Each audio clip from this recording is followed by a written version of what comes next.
I will not use the S word today. No, come on, Josh. That's why people come.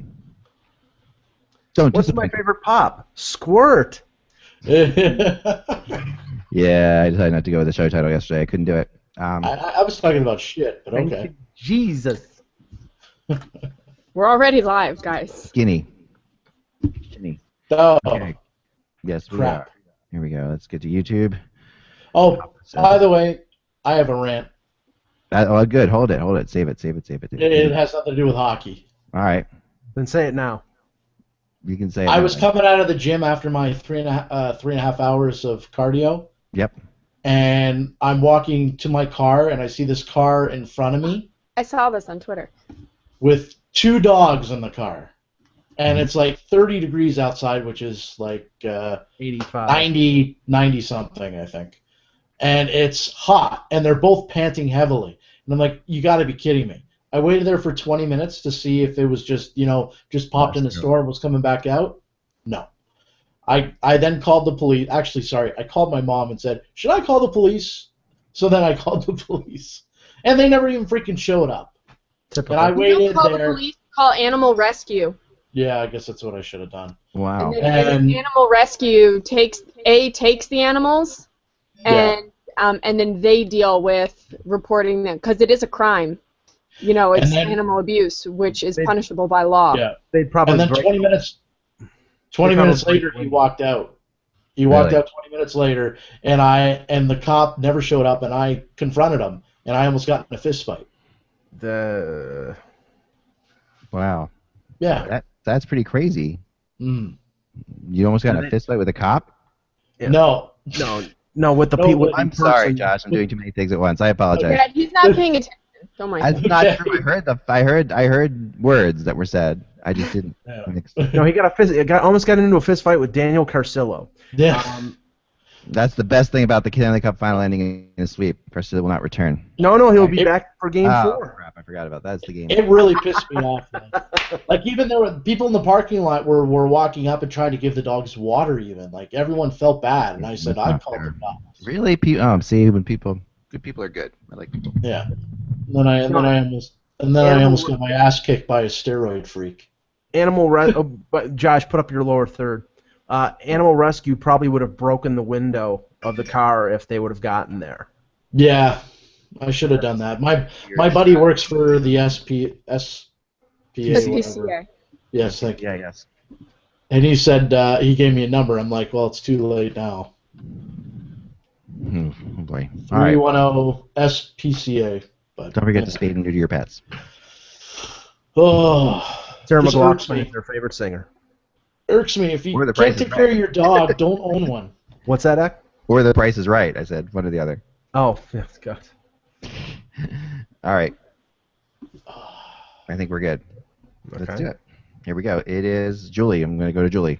Julie's going to start the Yeah, show. what is it? Tuesday, June 10th. And whenever you're ready, I'm set. All right. Hello, Hockey World. It is Tuesday, June 10th. I'm Julie Robenheimer. I'm Michael Agello.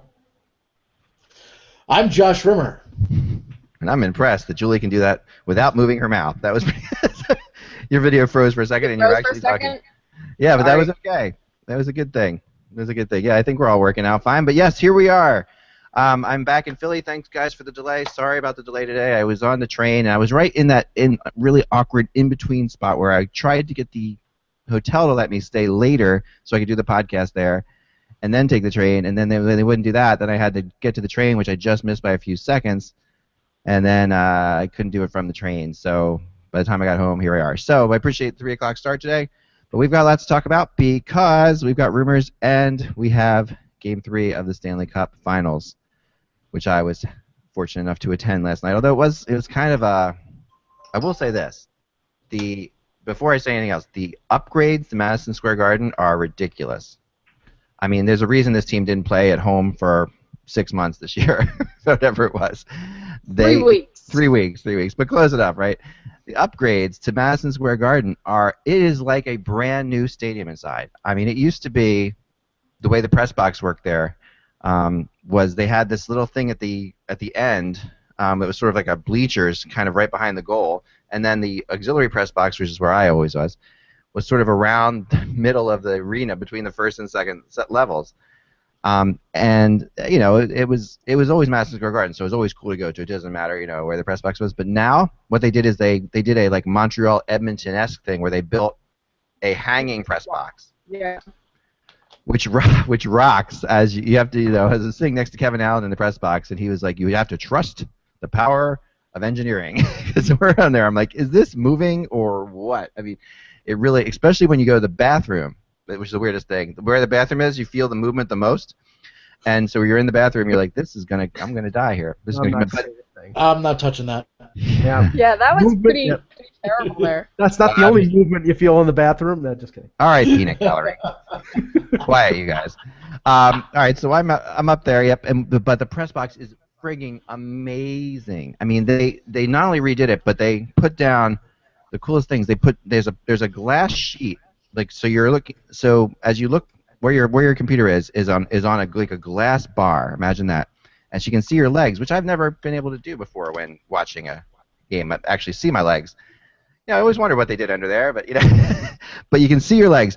But besides being able to see your knees, they have underneath the glass computer or TV monitors, like every couple feet, looking up. So it's like a tablet of the game underneath the glass, which is so cool. And they've got its own little station where you can change the channels, turn up the volume, you can put your headphones in, and then it's crazy high tech. It's really worthy of noting that they did a hell of a job there, because it's amazing, like, the difference between that and the Prudential Center, which wasn't built that long ago, is not nearly as high tech as this building is. So that was exciting to be in the press box there, to actually be up there and sit next to Kevin at center ice. That was pretty cool. So then the game started, you know, and the game was you know, to me, it appeared as if. And I think I want to go to Julie first on this one. It appeared like, Julie, that the Rangers that we know and love were back. Like, this felt like the Rangers from the regular season, the Rangers we've seen over the last couple of years. The Rangers team that doesn't try to score goals on you. They try to literally sit back and win a game 1-0 or 2-0. And it's kind of what they usually do on the road, but because maybe they started the series on the road and didn't have any success, they were back in this very conservative style. Did you see that? Yes, I did see that. Okay. I don't feel that, obviously, that it was the way to go. No, it was not the way to go. Here's my problem with that whole line of thinking. Yes, I'll agree that this is like the Rangers that we are used to. They play a strong defensive style game. Yeah. They rely on Henrik Lundqvist, you know, et cetera, et cetera. The problem with that is when your offense is as anemic as their offense can be, especially on the power play, you have to take risks. You have to take chances. And that is how they scored those goals against LA. It all came from the speed of their offense, you know, a quick transition from the defense. You know, very little came from sustained pressure. Most of their goals were off the rush, one and done that happened to go in, whether they be deflected or whatever, you know. So when that is how you're scoring goals, and you're losing games 4-5, turning into a defensive shell is not necessarily the way to go. Because if you look at how those games panned out, it wasn't because they weren't necessarily playing poorly, but things just were not going in, or things weren't working the way that they wanted. Like, Dan Girardi had a great quote from this morning talking about, you know, the shot that went in off him. And he's like, look, you know, I wasn't intending to block the shot. I was trying to let my goaltender save it.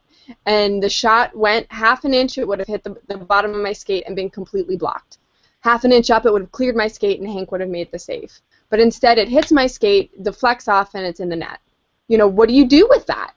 Yeah. You know, and so it's one of those things where I feel like the fact that they changed their whole style of playing and their whole mentality of how they were going to attack against this team was basically just saying, okay, well, we were one goal away from winning the past 2 games, so instead of continuing with that and just moving forward, let's just change it up entirely.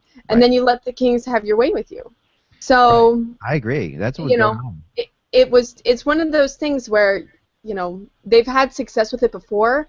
That doesn't mean they're going to have success with it now, and it doesn't mean it was the right play to go with, or the right call to go with. Well, yeah, and it really doesn't mean it has to be black or white like it was. I mean, to me, like the game they played where they kept the Kings to 15 shots, and they kept the Kings to. I mean, that's impressive. If you keep the Kings to 15 shots, you should win the game. I mean, there's no two ways about that. And the problem is, Carter scores with 1 second left, less than a second left, and that's a crazy dagger, an absolute dagger.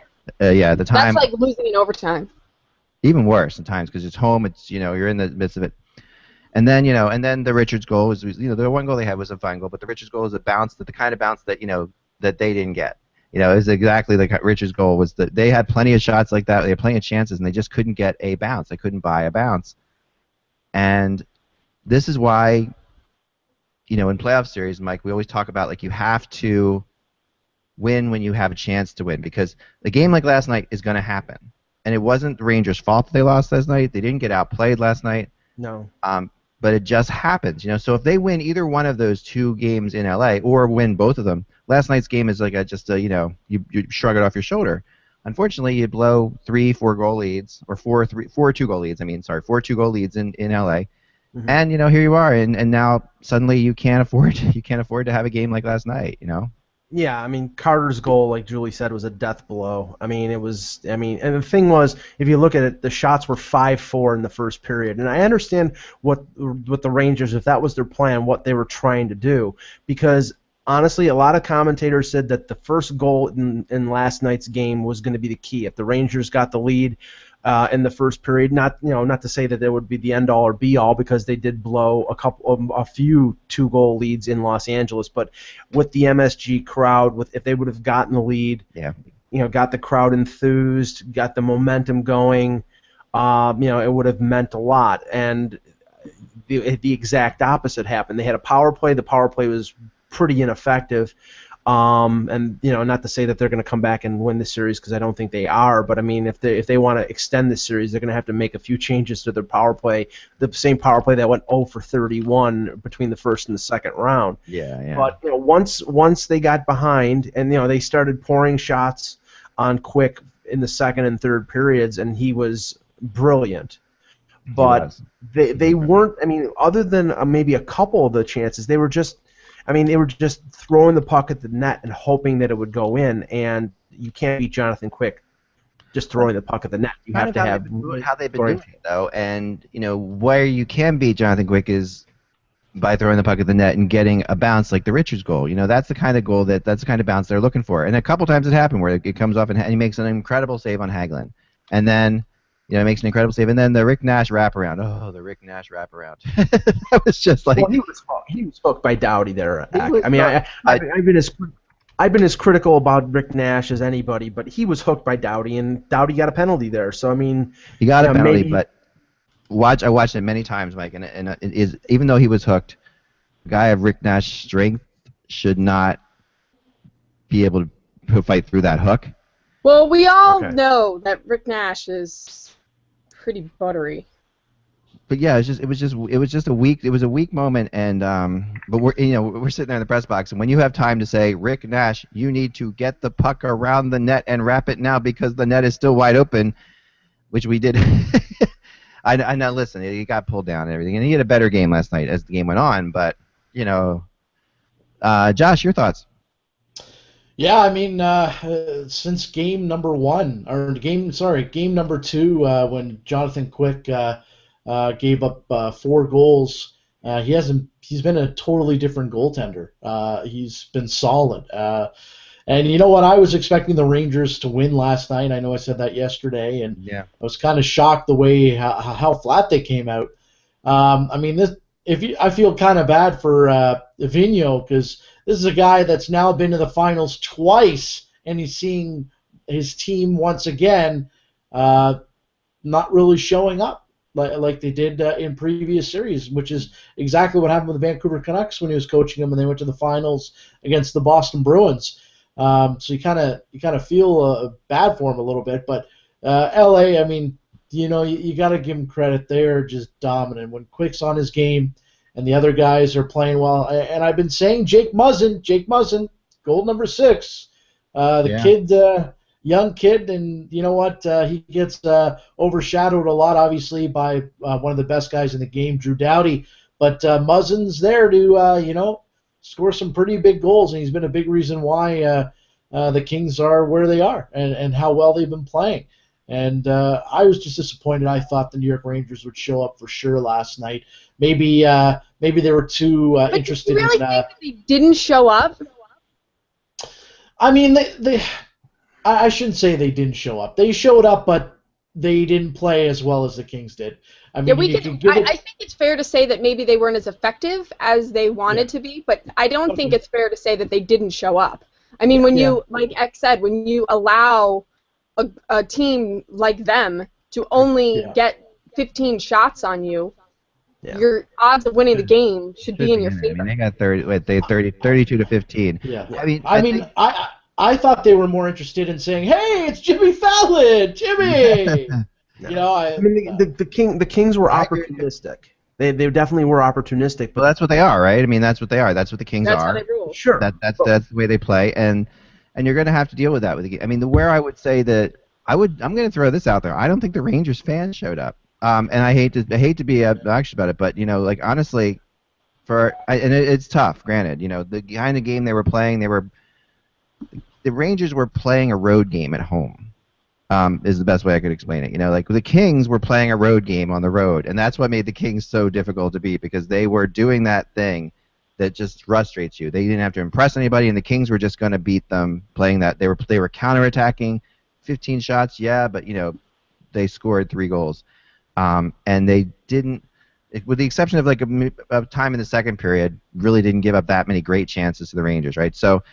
I mean, they played a road game, and the Rangers tried to play. The Rangers, I think, tried to play the road game at home, and after not playing the road game well on the road, which is what they normally do, and they're normally incredibly hard to come back on. But yet here they were. It was easy to come back on them. But the fans themselves were quiet. They were quiet compared to LA. I'm telling you right now, it was not, even from the get-go, from the very beginning. I mean, they had some good, opening montages, not as good as LA, but good montages, and the fans just weren't quite there. And I'll tell you what's kind of funky is, this is a little funny aside. They gave away shirts last night, to everybody, T-shirts, which is the new thing to do at these games. The shirts were like a Twitter blue. They were like the color above the stripe above my name here. It's like that color blue, which is basically the color of the seats in Madison Square Garden, and it really looked. It was like a drab color to get when the Flyers do this, they have that bright orange. The whole place jumps with orange. When the whiteout teams do it, like Pittsburgh, you get this bright white. Here it was a really weird color to have everybody wearing. It was as if there weren't people in the stands. It looked like, and it got quiet sometimes. Well, I mean, to their defense, I mean, the Kings. Scored at the absolute right time to demoralize the fans at MSG. Like I said, 7.7 seconds remaining in the first. Yeah. That was, Mark Stahl gets a high sticking penalty a few minutes into the second period. They score a power play goal.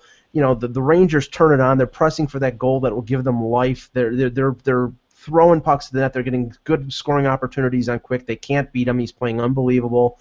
And then Mike Richards and Lewis come down on a two on one, and the pass goes back to Richards, and he blows it by Lundqvist. I mean, it was just a series of demoralizing events that I think just the MSG crowd didn't get a chance to really get into it, and by the time they did, it was too late.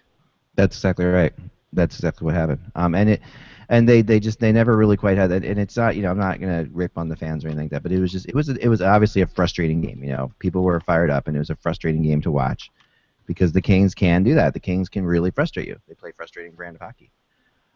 So now where are we? We're at 3-0 now. We've seen the Kings have come back from 3-0. The Rangers have come back from 3-1 in the playoffs. Both these teams are as we put it before, the amazing stat that the teams still playing are all undefeated in elimination games this year in the playoffs, which is a given, but people love to throw that stat out there. These teams that are still playing are undefeated in all the elimination games this year in the playoffs.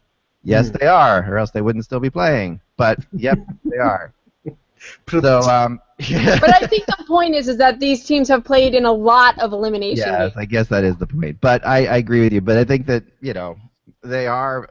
So the Rangers have already faced a couple elimination games, and here now they sit and here now they're up against it. Obviously, Am I going to fly to LA on Friday? Josh, you start here. Tell me. Are you going to, or should Yeah, I you? mean, I'm going to fly to LA if there's a Game 5. So, am I going to go to LA? Or are you going to go to LA? Is there going to be a Game 5? I'm trying to ask in an interesting way. Well, like I said yesterday, I thought the Rangers were going to win Game 3. Obviously, that didn't happen. I think they're closing them out now. I think they're going to sweep them. All right, Mike. So no, you're not going to LA. Good. I mean, that's kind of good. My kids will be happy. There is a run on New York City area WalMarts for many brooms. There's a sweep is coming. I don't see much life left here. Granted, the Rangers have shown that they have the ability to come back, and the Kings showed against San Jose that they could come back from 3-0, but I don't see it. I think this team has a taste for blood, and they see the Rangers' jugular exposed. So I think it'll be a 4-game sweep. And by the way, interesting stat: Alain Vigneault is 0-5 in his last 5 Stanley Cup Final games. Dun dun dun. Julie, is it going to be a 5? I would love to see you go to LA. Yeah. I don't go to LA for Game 5. I really don't. But that's only. It's really difficult. I said that for the Rangers to win this series, this championship, that Henrik Lundqvist was going to have to be their best player. Yep. And he's not been. Right. And we've seen throughout the playoffs that he's not even really been all that consistent. He's had games where he's like, okay, this is my game, I'm going to win it, and I'm going to close the door, and that's it. And we've seen that from him, but we've not seen that consistently. And, right. If ever there was a game for him to lock it down, I thought it was going to be last night. So if it wasn't last night, then it better be tomorrow if they have any chance of moving on. So yeah, I think you're right. I think it really rests on Henrik Lundqvist. I mean, I thought there was going to be a shutout last night, but I thought it was going to be Lundqvist with the shutout. Yeah. Instead, it was the kid from Connecticut who grew up watching the Rangers, being a Rangers fan, being a Mike Richter fan. Who, Josh, went to University of Massachusetts, Boston College. And Josh, as you pointed out really well, and actually, I told a lot of people this in the press box last night, and they didn't know that he had never played a game there before. And it probably ended up in a few stories today because of you. Are you guys ready for my stat of the day? Yeah. Sure, hit me. When's the last time there was a sweep in the Stanley Cup Finals? I know this one. Don't even talk to me about it. All right. Fine, be that way. But I'll throw this out even better. When was the last time a team blew a 3-0 lead in the finals? How about that one? Mike, surely you know this. Islanders. That would be the Toronto Maple Leafs in 1942. That's right. Oh, never mind. They won the Stanley Cup after being down 3-0. Right.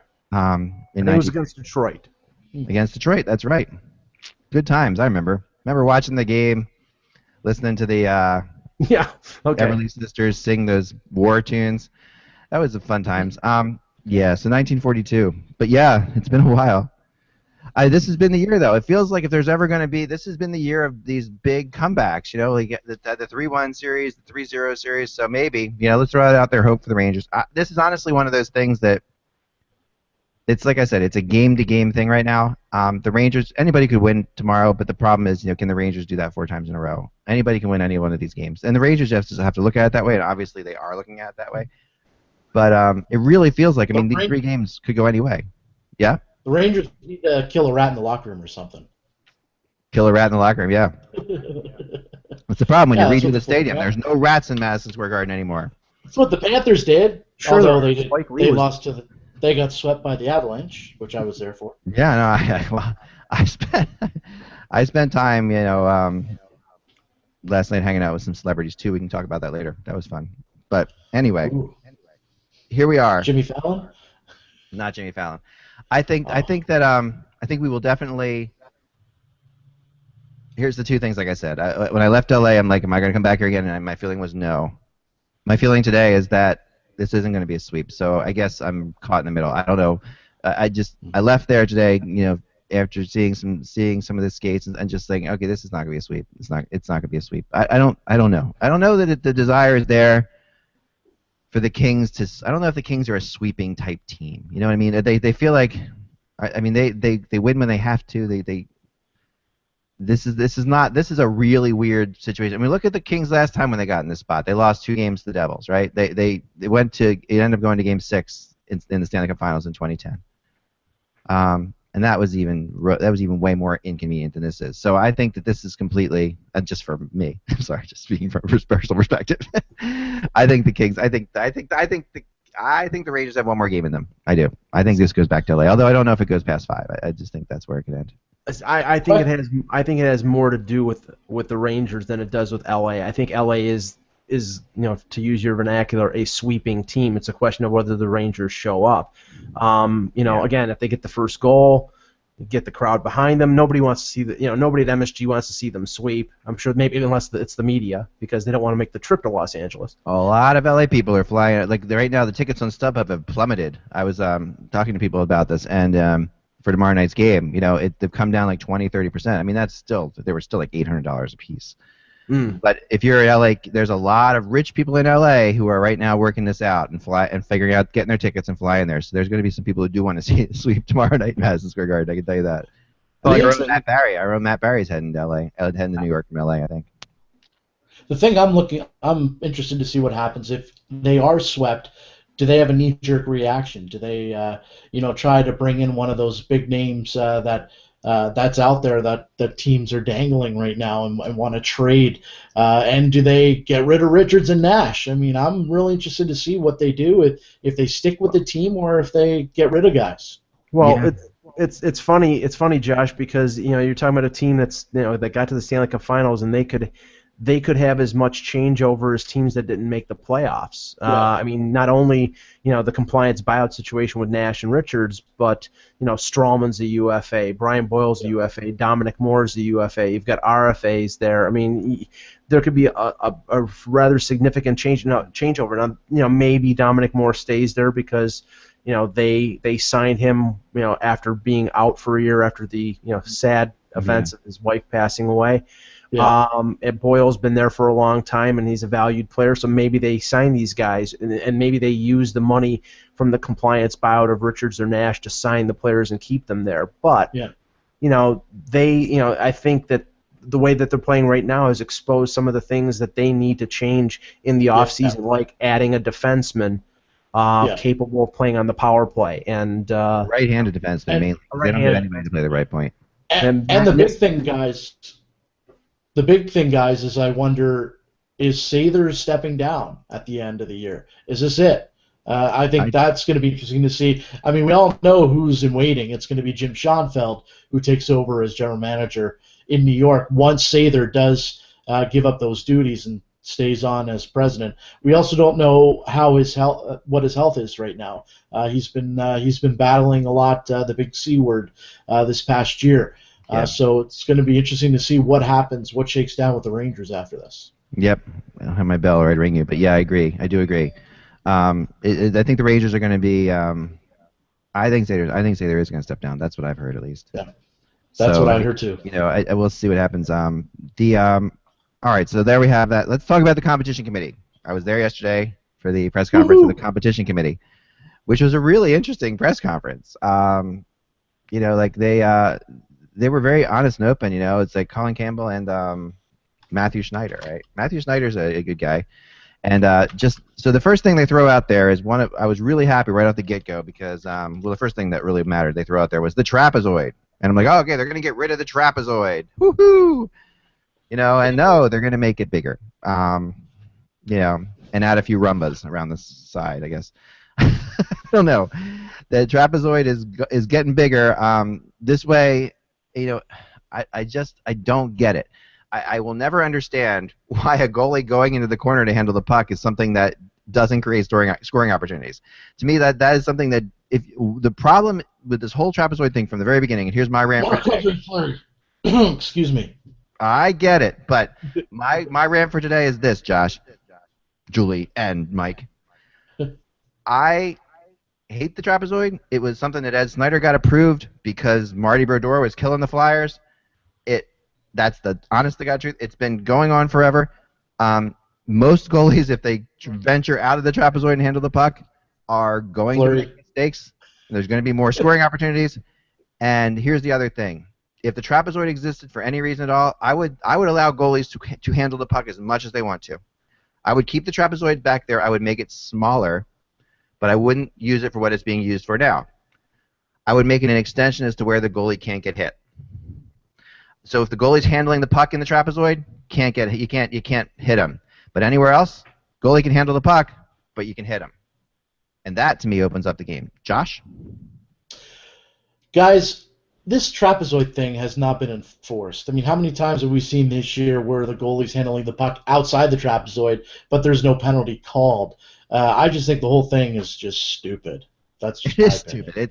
It's like shuffleboard or something. It doesn't make any sense. It doesn't. It's like this. It's this other game within a game. Have you seen it not enforced, Tech? I mean, have you seen it? It was not enforced the other night. Yeah. I mean, and even when it is enforced, the stupidest thing to me is when the puck is lying there just outside this thing, and the goalie goes back and he's waiting for it to possibly, depending on how good the ice is or not, make it to him. And he's like, and then the people come, and that to me is just ridiculous. I mean, that's not hockey. That's dumb. Julie, your thoughts on this odd shape? Well, I don't know about the odd shape, but I'll agree with you. Like, I mean, anytime we've seen goalies go behind the net, more often than not, they bobble it. And why not let them go? I mean, yes. Nobody says they have to be chained to their net or chained to their crease or anything like that. So because why they don't, Julie, is because of this hitting thing. I understand that. I understand they're like allowed that to it started as protection for the. Well, I don't know that it started as protection for the goalie, but that's what it has evolved into. Well, no, it's sort of. I think it's called goalie interference. I don't know if it's that order because this is how I saw it develop. You had Brodeur who could handle the puck really well. I agree. I agree with you that I don't think that's why I said that it's evolved into goalie protection because that is what everybody's now saying as to why this exists. Oh, I don't think so. I think they're still about this is about creating offense. The offense. That's what they want. The reason the trapezoid exists is so goalies can't go in and be another defenseman. That's what I hear more. The not being able to hit the goalie thing, that's been going on concurrently and has been ridiculous. Like that when I was a kid, I was a goalie and I knew that if I left my crease, I was open. It was open, right, Mike? I mean, this is how we live. That's like in football with the quarterback when you go out of the pocket, you're fair game. Right, and that's how it should be because then that keeps goalies from legitimately going out of the crease, and that is a part of the game. And now that's not like a box back there that they can't go into. Well, the geometry geeks at the NHL are getting off on this. I think that they're going to change the face-off circles to isosceles triangles or something.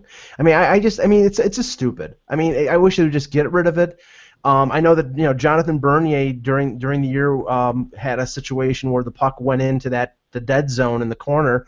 He couldn't reach for the puck. Right. He was stuck out of the net, and the other team got the puck and shot it off of the Leafs defenseman into the goal because he couldn't grab the puck. If the goaltender has the ability, and guys like Brodeur, I mean, there are more goaltenders out there who don't have the ability to go out of the net, might venture out, and then you have the opportunity of a team to get a turnover on a goaltender who can't handle the puck. It gives teams like the Leafs with Bernier, who actually can handle the puck well, an advantage, and the teams who have goaltenders like, Ryan Miller's not exactly great around handling the puck.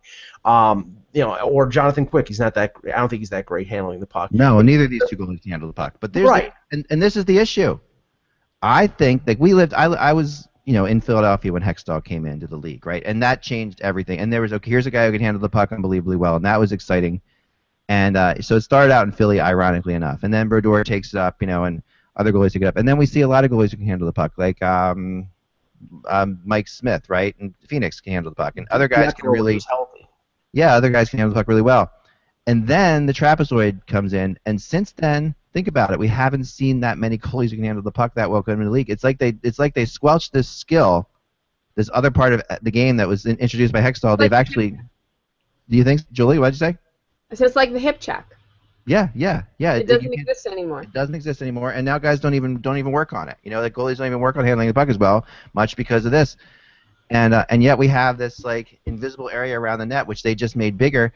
The goalies are allowed to now handle the puck in, and apparently not get touched in. And that to me is creating less offense. I just think the NHL has done an unbelievable job since Lockout 1 at getting rid of the 2-line pass. The icing changing that you can't change on an icing. There's certain rules they've done that have been great, and they should be given credit for that.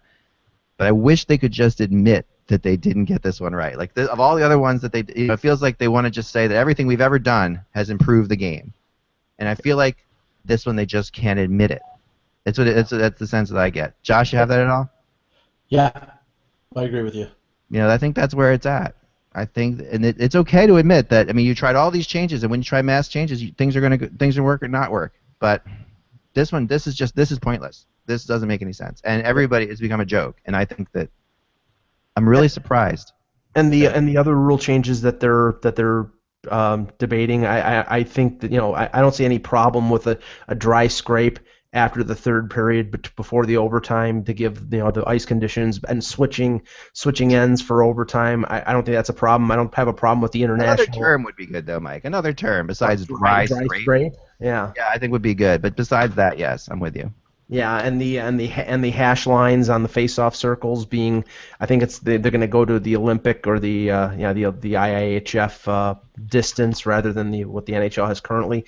I mean, those are inconsequential differences that I don't think that are really going to matter that much. I mean, honestly, they're trying to improve the likelihood of a team winning in overtime rather than a shootout. I have an idea. How about banning the shootout? That would be one way of doing it. Yeah, that's not going to happen. I mean, I'm okay with this change on the face-offs on the icings. I think that's a good thing. The guy because that is a trick, obviously, that teams are doing. They're throwing a winger in there, getting him thrown out of the face-off draw to get a couple more minutes, right? And that's the way the hockey works. It's just if you're not cheating, you're not playing, right? So I understand that, but come on, that's They're going to have, in order to enforce this new way of doing it, though, they're really going to have to call penalties on it, and I want to see if people are going to be willing to do that. I agree. Julie, your thoughts on these? I don't really have thoughts. Okay. I mean, they are what they are, and I don't feel that they're necessarily, of any sort of consequence in regards to, dramatic changes for the game.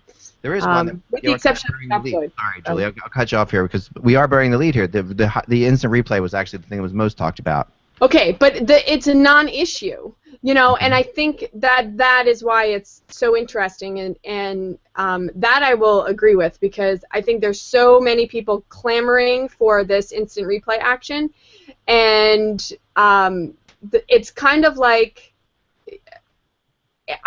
everybody says it's a gray area, which is why they're not moving forward with it, which is totally fine because I already feel that there's already so much gray area about what already can be reviewed. And there shouldn't be subjective. It's one of those things where they have to just decide, is this a reviewable play or not? If we have access to instant replay, shouldn't everything be reviewed? Shouldn't we be able to make sure that everything that we call is proper? And that is where I sit on the issue. And so they're like, well, we don't want to get into this, gray area. And I say to myself, you're already there. This is why we are in this discussion, But I can see where they're like, well, and I loved the quote from the press conference last night where if you have two reasonable people watching the same play, you could get two very different answers. Two different ways of looking at it, which is why it is such a gray area. And I support the fact that they're not bringing that into it. because in different play, it would just be inconsistent. And unless there is a definitive, like a goal, it crossed the line or it didn't. I'm a fan of this. I'm a fan of subjective calls being reviewable, but not the other way around. Sorry, I'm a fan of objective calls being reviewable. For example, a high sticks goal, okay. An offsides, okay. A goalie interference, no, because that no matter how you slice it, is up for interpretation. Did he get pushed in? Did he get not pushed in? Offsides is the blue line's there. A high stick goal, the crossbar's there. We have ways of doing this. But another thing that I think is very important is that along with those kind of calls, like the offsides or the icing, there has to be a call on the ice made, because my issue here is sometimes now we're starting to see referees not even make a call on the ice and just go to the replay. There needs to be a call on the ice, because if we do get in that part where one person thinks that stick's above the crossbar, one person thinks that stick's not above the crossbar, the call on the ice has to stand. Yeah, I'll agree. I support that. You need that, right? But goalie interference, even kicking the puck in, is a really tough one, because I love how they're doing that too. It was very funny to see the passive aggressiveness of the NHL at work here, because when he was saying, well, they want more lenient kicking in. I mean, I'm sure they didn't say that. I'm sure they didn't say, we want more lenient kicking in calls. It's like, that's not something you would say. It's not like, I want you not to pay as much attention to my taxes. That's like saying to an IRS agent, don't pay as much attention to my taxes. Just we want to drop kick it into the net. Yeah. It's not. Yeah, I mean, it's the kicking motion, and it's like they just want it not called as often. So the NHL sitting there saying, well, they want more lenient calls on kicking. So again, that's not a reviewable thing in my mind, because that's so hard. Right now, it is reviewable, right? Right now, your kicking motion is a reviewable thing. Right. Well, I don't think it should be. I just think that it's just because when I've seen it reviewed, it's really difficult to tell in slow motion if a guy was trying to kick the puck in or not. Like the skate moves slightly forward this way, or it's ridiculous. When you watch it, you can see that guy tried to kick it or not. You can see it a lot easier than slow motion. Slow motion, it's like when you cut it down to just the skate and the puck, it's like, who knows? I mean, it really gets wacky. Right. And also like the goalie interference, Mike. This is my thing about goalie interference. Think about the NFL and think about roughing the passer. Okay. Mm-hmm. That to me is the equivalent of goalie interference. And it's like roughing the passer. I don't know my football that well, but I don't think that's a reviewable call. Like I don't think that. No, it's not. But things like the tuck rule, where the famous Tom Brady playoff game where he threw the ball, but the arm was in motion, and they ruled that since the arm was in motion, it was an incomplete pass. Things like that are reviewable. So, but the thing is, we're going to get into the minutia here, where a game is going to take 3.5 hours. I mean, last night, I think the first period, up into the first 14, 15 minutes of the first period, there were 3 whistles. Yeah. Now, say there was a missed offside, and then there was a goal. If they find the missed offside, then they have to go back where the missed offside was and replay the rest. It could have been 6-7 minutes of playing time. They would have to go back and play from that point. So you're going to have 3.5 hour games. It's going to be patently absurd. So that's a whole other thing. Let's not get into the minutia here. Come on. Yeah, you're right about that, because that I've always had that issue with goals. I mean, there's goals that could happen, and then we don't see it, and we play, and then I mean, we've seen that happen where 10 minutes is removed because the goal actually happened 10 minutes ago, that kind of thing. And that to me is absurd too. Yeah. Josh, your thoughts on replay? Yeah, I don't like it. I think we've been talking about replay for the last couple years. People have been talking about it. Obviously, there's been coaches and general managers who have brought it to the BOG meetings. I was looking forward to seeing a guy throw a flag on the ice. I mean, yeah, right. I just think it's stupid. I really think it's dumb, and I think, you're taking away from the game that's been around for so long, and just kind of stupid. I mean, I'd like you to go and ask Bobby Hull what he would think about something like that. You say you did dead on. I agree with you. Yeah. We should ask Bobby Hull. Yeah. But I'll say this too. Like, this is the thing about that I don't like about the NFL, and the NHL is copying it.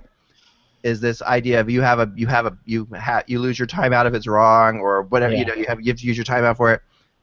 To me, instant replays shouldn't be coaches' challenges. Yeah. We have the technology now to have a referee who's watching the replays as it goes along and can stop the play and say, hey, that was wrong.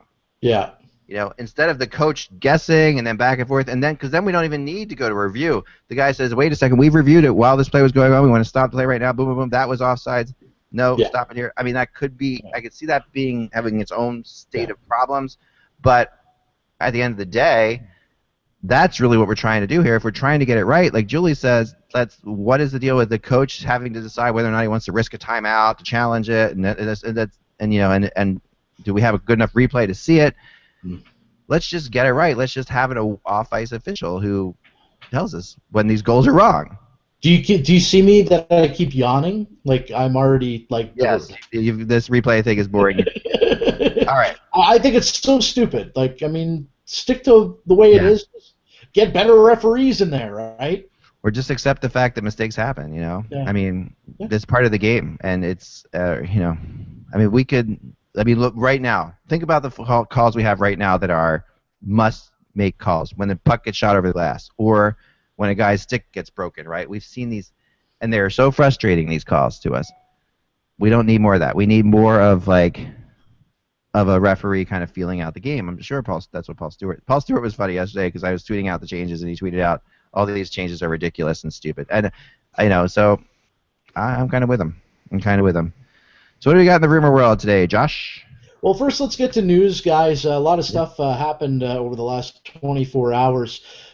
First, the Panthers interviewing Dan Bylsma this week along with 5 other candidates. I believe those are the 5 that I mentioned last week. Which would be Gerard Gallant, Tom Rennie, Mark Crawford, Bill Peters, and maybe Bylsma's number 5. I don't know. Ron Wilson. Oh, Ron Wilson, that's right, and Wilson. Also today, the Oilers did a little reshuffling with their coaching staff, hired Craig Ramsey as assistant coach of the Edmonton Oilers. Apparently, they've reassigned Kelly Buchberger, and Steve Smith might also either get reassigned or let go. The interesting connection there with Craig Ramsey and Dallas Eakins is Roger Nielsen. He was the one that that basically coached both of them and helped them along in their careers. Also, more stuff on the Joe Thornton saga that's going on. I believe that it's come out that he wants to stay in San Jose. However, his agent, John Thornton, has released this. If he felt the fans didn't want him in San Jose, he might rethink things. Seriously. What are they going to get a petition or something in San Jose and have people start signing petitions or something? I don't know. John is Joe's brother, right? John is Joe's brother. And John is Joe's brother and his agent. This is a really weird tack, John, I have to say. This is like one of those lose-lose things, Yeah. If you don't like me and you really want to break up with me, then tell your parents to tell me that you don't So if 10 like groups me. of fans burn him in effigy, then he's going to waive his no-move clause. All right. To me, I'm not going to buy that. I don't. It sounds like negotiation. Wait, I don't know. No, it's interesting though. It's really interesting. I will throw out this that I heard that one team to look out for Joe Thornton, and the team that he actually might really want to go to at the end of the day is Anaheim. Keep an eye on that. Josh? Yes, more stuff. Here's my red-hot rumor of the day. Obviously, Garth Snow likes trading for guys that are going to be unrestricted. We're still waiting to players find that out. don't want to play for him. Exactly. We're waiting to find out what happens with Dan Boyle. He still has not met with Garth Snow. Apparently, they might be able to resolve it in the next week, whether or not he stays or goes. But chances are he goes. But Garth Snow has been kicking tires on another future unrestricted free agent, July 1st, not much of a future, in 3 weeks from now.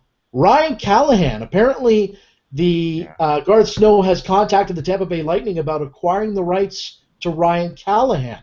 And I know you guys mentioned before that maybe Callahan would want to go to New York. Could be the perfect fit, guys. This is not where he wants to go, though. He wants to go to upstate New York, where he's from. And also, the Lightning are going to trade his rights because they're desperately trying to sign him. I mean, they really want to. They traded away Stanley Louis. Stanley Louis took the Rangers to the finals. They're trying to make something out of this deal, and they want to make sure that they're trying to get Callahan to stay there. So I have. So you don't think he'll want to go there either? No. The Buffalo he would go to, I heard, but I mean it's not. I actually heard New Jersey. Poor Garth Snow. He's in a spot, man, and it's but the problem is, I mean, there's no one to blame for himself but himself sometimes on this. Anyway, that's my opinion at least. But I've heard Callahan with New Jersey and St. Louis over the last couple of days, but not the Islanders. Yeah, I think that the Islanders can throw the most money at him, and if that's but like I said, I will be shocked if he signs with Buffalo, and for the reasons I've said before. Tampa has a good chance because Tampa can offer him not as much money as other teams in the free agent market, but with no state tax in Florida, and a pretty decent team, a team that's made the playoffs, and playing with Steven Stamkos. You can't underestimate the power of Steve Yzerman being able to talk Ryan Callahan into signing with Tampa Bay. So I think that's a possibility, but or the power of being able to swim with dolphins in an hour at any point. Because that's something we do around Tampa. Anyway, just saying. What else you have, Josh? One other thing for you guys, and here's another stat for you. The Rangers have won 7 straight contests when facing elimination at Madison Square Garden. There's something to think about. All right. They never have done so on a Thursday, Josh. Never on a Thursday. The game is on Wednesday. Oh, that's right. Yeah. Game's on Wednesday. Then it's as good as done. They're going to Game 5. If it was a Thursday, no way. All right, Josh. Anything else? I'm confused, but anyway, that's. I don't. These stats are just getting to me. That's all. There's 3 things that have gotten to me. The playoffs always there's like a build up, like a foam build up, like that you would have on your windows in the winter, of salt. Like 3 things. One thing is this. The 2 questions reporters are asking people that has to stop right now, okay, in press conferences. Do not use how as your question. How happy are you to be here? How, and because I told a player one time if they asked, they should say I'm happier than I was when I got married, but not as happy as I was on my honeymoon. How happy are you? Next question. Talk about. Don't start a question with talk about. Talk about tonight. Just talk about the game. Talk about the goal. Ask a question. Sorry, that's my rant. So my 3rd thing, I forgot. Okay. All right, Josh. Anyway, so yeah, it was something you had said there that triggered the whole thing. But yes, I think we are at the point where these. Oh my goodness. Anyway, I'm gonna throw some Ryan Kessler stuff out there too, because we talked about Kessler a little bit. I had some good discussions there. Toronto. Now here's a situation actually where the Islanders have a shot, because I was told that Kessler's not opposed to the Islanders, and that I think that this is where they could go instead of Callahan. The Flyers really have really small interest in Kessler. It's not. Everyone keeps telling me that that's where he wants to go, and I think you mentioned that yesterday, Josh. That Kessler's first choice, and I think that the Ron Hextall-led Flyers are maybe not going to do that. That's something the Flyers would have done in the past, but I'm not convinced that he's going to go that route. The Devils are going to be more active than people think, by the way, and also keep an eye on the Blackhawks in Kessler, which is kind of crazy because if you're Vancouver, it seems like sacrilegious to trade Kessler to the Blackhawks, but it's possible. Also, the Blackhawks also have had talks with the Flyers about Vinny Lecavalier. I don't know. It's a kind of a bizarre one to me, but the Blackhawks definitely need a second defenseman, a second center. Second line center, yeah. Yeah. Vinny's got to play center wherever he goes because that was the problem in Philly. He can't play wing. And Vanek, just as good a chance I was told that he goes to Phoenix as goes to Minnesota. So for all those people who think he's going to Minnesota for sure, it's not definite at all unless he takes a lot less money. So, and the Rangers, like you said, Josh, I want to throw this out there too. Jason Spezza is one of the, if everything breaks a certain way, it could be the way the Rangers look here. As that's another option for them. It's Spezza's 31 years old. obviously, and the Rangers have a history of going after older players like this. But I think, if Spezza, if the Rangers and Spezza is a connection, a possible connection, then that signals to you that Brad Richards is the compliance buyout.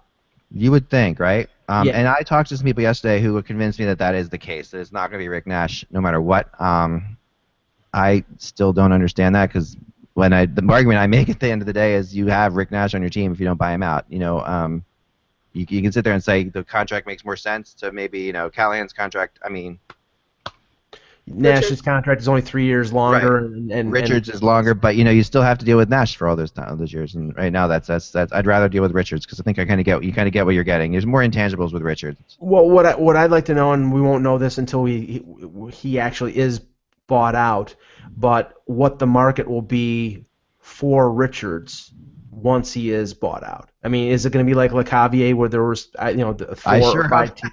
Hey, Mike, I sure hope they hold another big thing up in the Richards compound. Remember that?